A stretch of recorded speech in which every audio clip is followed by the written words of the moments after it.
Welcome to my YouTube channel teaching by Jignesh sir.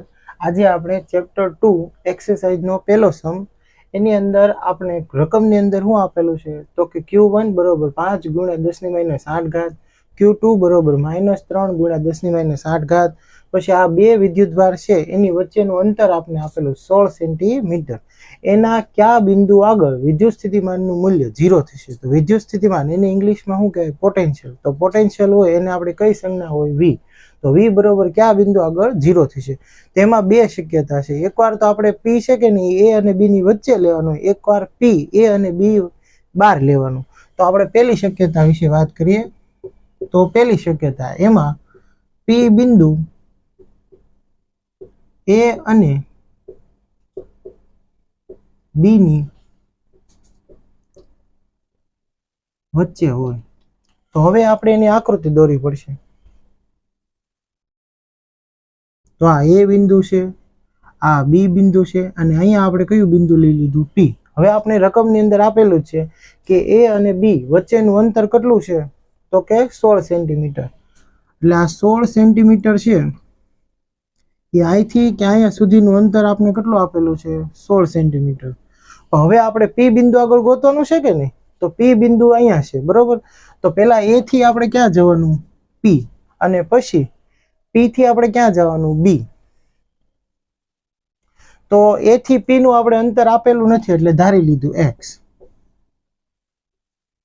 હવે તમારી બધા આગળ 10 રૂપિયા હોય એમાંથી તમે 3 રૂપિયા વાપરી જાઓ. તો 10 રૂપિયા હતા એમાંથી તમે 3 રૂપિયા વાપરી ગયા. તો 10 - 3 એટલે તમારી આગળ કેટલા પૈસા વધશે? 7. એવી રીતે હવે તમારી આગળ કેટલા પૈસા છે? 16. એમાંથી તમારે વાપરવાના કેટલા છે? X. તો વધે કેટલા?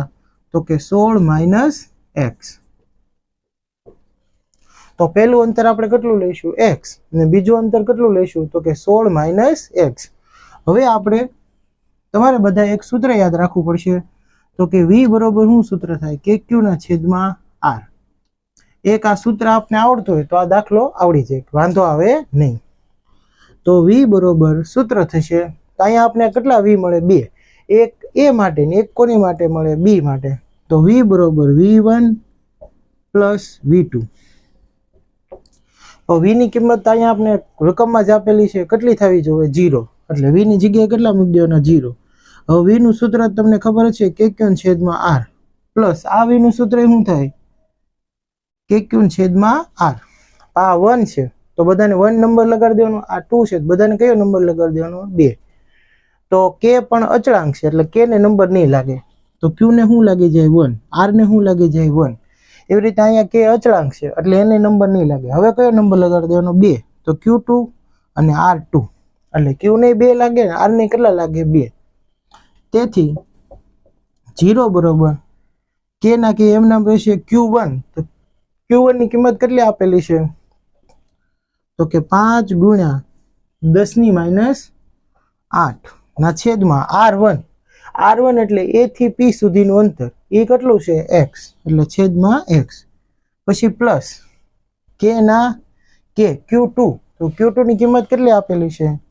-3 ગુણ્યા 10 - 8 ને એના છેદમાં R2. R2 એટલે બીજું અંતર. કેટલું લેવાનું? તો કે 16 - X.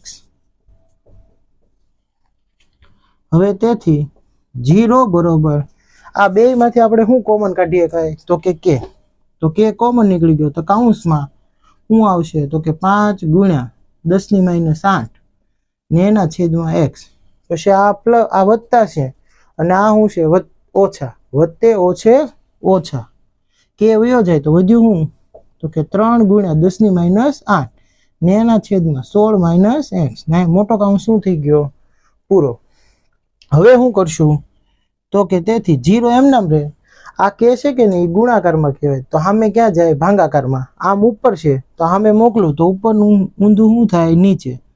એની બરોબર 5 ગુણ્યા 10 - 8 ઘાત ના છેદમાં X -3 ગુણ્યા 10 - 8 ઘાત ના છેદમાં 16 - X.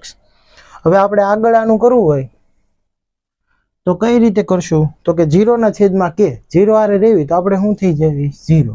એટલે 0 બરોબર 5 ગુણ્યા 10 - 8 ઘાત ના છેદમાં X -3 ગુણ્યા 10⁻⁸ ના છેદમાં 16 - x.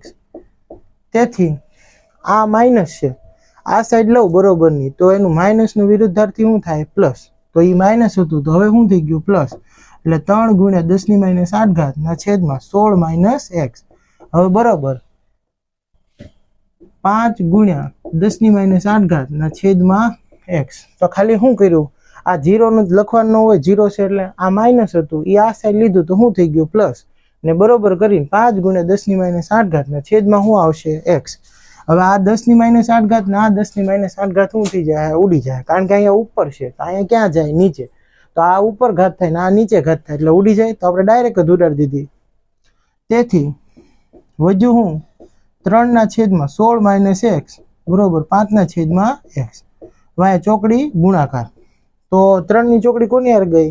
x હારે, તો શું થાય? 3x બરોબર 5 એમ નામ રહે. 5 ની ચોકડી કોની હારે ગઈ? 16 - x, એટલે 5 - x. તેથી 3x બરોબર. હવે 5 ને પેલા આપણે છે ને કોની હારે ગુણવાના? 16 હારે, એટલે 16 × 5 = 80 માઇનસ 5 ને હવે કોની હારે ગુણવાના? x હારે, તો શું જવાબ આવે? 5x. તેથી 3x એમ નામ રહેશે. આ -5x છે એ મારી સાઈડ આવે તો શું થઈ જાય? પ્લસ બરોબર 80. તેથી 3x + 5x એટલે કેટલા થાય? 8x બરોબર 80. તેથી x બરોબર 80 એમ નામ રહેશે. આ 8 બહુ મોજ કરી લીધી, એ ઉપર હતો તો હવે ક્યાં વયો જાય? નીચે, એટલે 80/8. તેથી x બરોબર 10 સેન્ટીમીટર, અને તેથી x બરોબર 10/100 મીટર, એની બરોબર 0.1 મીટર. જો સેન્ટીમીટરમાં જવાબ લાવવો હોય તો 10 આવશે, અને જો મીટરમાં જવાબ લાવવો હોય તો સેન્ટીમીટરમાંથી મીટરમાં જવું હોય તો ભાગ્યા કેટલા કરવા પડે? 100. એટલે 10 આપણે 100 કરવી તો કેટલો જવાબ આવે? તો કે 0.1 મીટર. તો આજે આપણે પહેલી શક્યતા લગીને કર્યું છે. હવે આપણે આગળના વિડીયોમાં બીજી શક્યતા વિશે વાત કરીશું.